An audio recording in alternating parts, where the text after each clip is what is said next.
Hi everyone. So let me show you a piece of code that we have already seen before some time.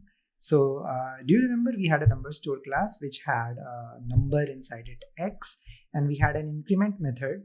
And in this increment method, I had illustrated that how race condition could happen. So I had advocated that we should be using locking. And in order to lock, we were using this synchronized keyword, which allows us to acquire lock on the object of number store. Okay, also let's look at our worker. So this was the worker which was nothing but our enable, and it was basically looping for a million times, and it was invoking increment method. And inside our main, we had actually created two worker threads. Okay, both of them had the same instance of number store. It was because of this reason why the race condition was happening, and we were acquiring a lock on this number stored instance to get rid of that race condition. Okay. Cool. So overall, we started the thread, waited for them to terminate, and then using the main thread, we were reading the value of x, right? Cool. So there were three threads in action over here. Two threads were writer and one thread was reader. The reader thread was your main thread. It was not changing x, it was just reading x. So because there were two threads that were mutating the same variable, so we realized that we need to have a locking mechanism to protect against the race condition. So we introduced this synchronized. But guys, don't you think that the memory visibility issue that we just learned can happen here also? Just pause and think about it. So the answer is yes, it can very well happen. It can very well happen. If you look at this main, we have a line of code that tries to read the value of x. So when main thread is trying to read the value of x, and given that this x is non-volatile, it may happen that the changes made to this x are currently inside the CPU cache only. T1 and T2 threads, when they changed, they did not flush that change out to the main memory. So this thing can very easily happen. So yeah, we have guarded our code against race condition, but in order to guard it for memory visibility issues also, I'm going to put a volatile keyword over here. And now if I run this program, previously also when we ran this program, luckily we did not see memory visibility issue, but that can happen anytime. This is something which is quite common with concurrent program. So it might be running for years without any issues in your code base. And one day all of a sudden things will burst. And during that time, debugging is a real pain. Okay, cool. So here you can see that everything is good. You can probably run it again and again to convince yourself that everything is good so far.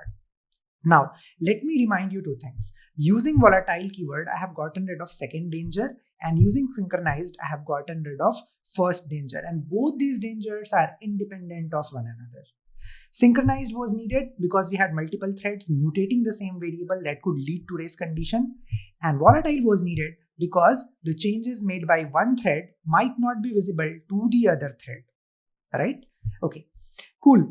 So guys, let me tell you that if you remove this synchronized keyword and then you expect this program to work because you have added volatile keyword here, it won't work.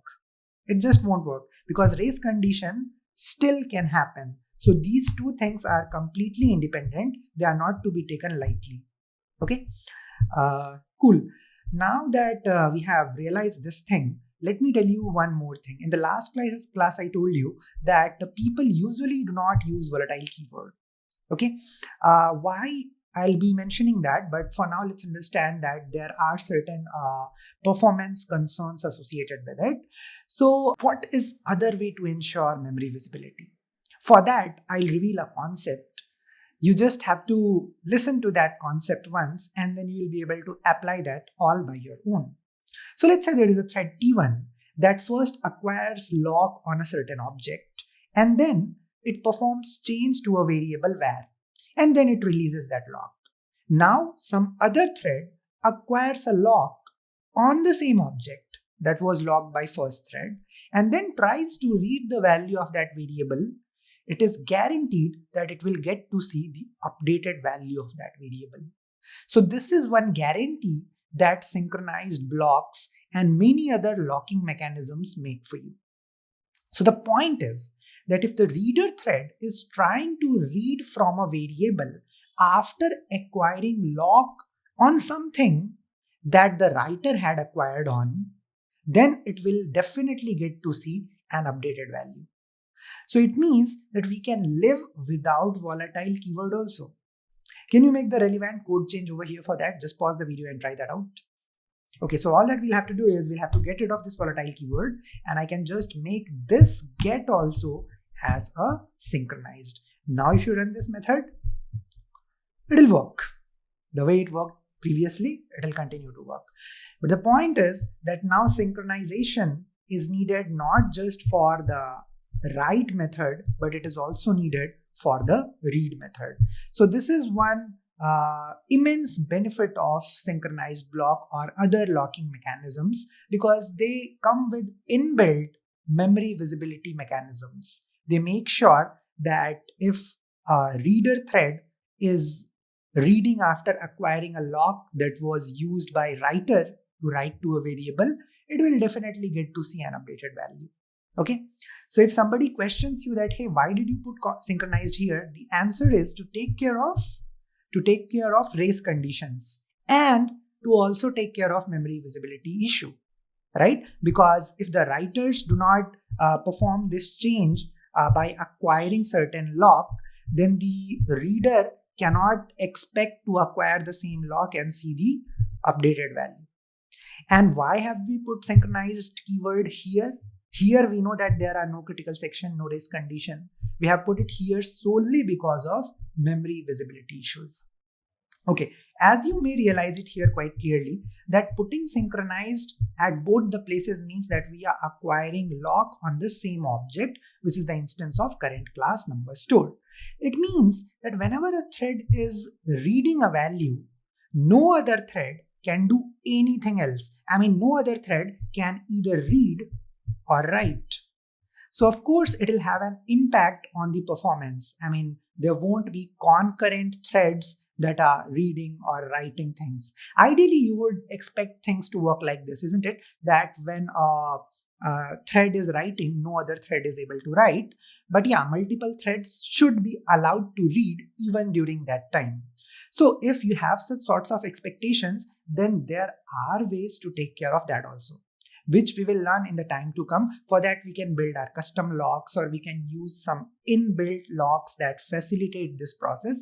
But for now, through this example, I want you guys to understand that this is our final thread safe class, where neither I have any race condition problem, nor I have any memory visibility issue. Okay, and in order to take care of memory visibility issue, we can prefer using synchronized keywords. Okay, you might realize that, hey, while we were making this variable volatile, during that time, multiple threads could have been allowed to perform a get, because during that time, synchronized was no longer needed.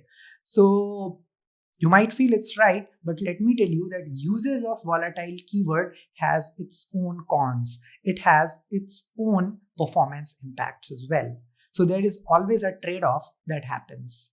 Okay, so in the next lecture, we will talk more about volatile keyword, and we'll talk about few more things that synchronized keyword guards us with. It offers us immense benefits. It has been offering us immense benefits. It's just a matter of revealing them all so that we start respecting this and we actually understand what are the things that might go wrong without usage of it.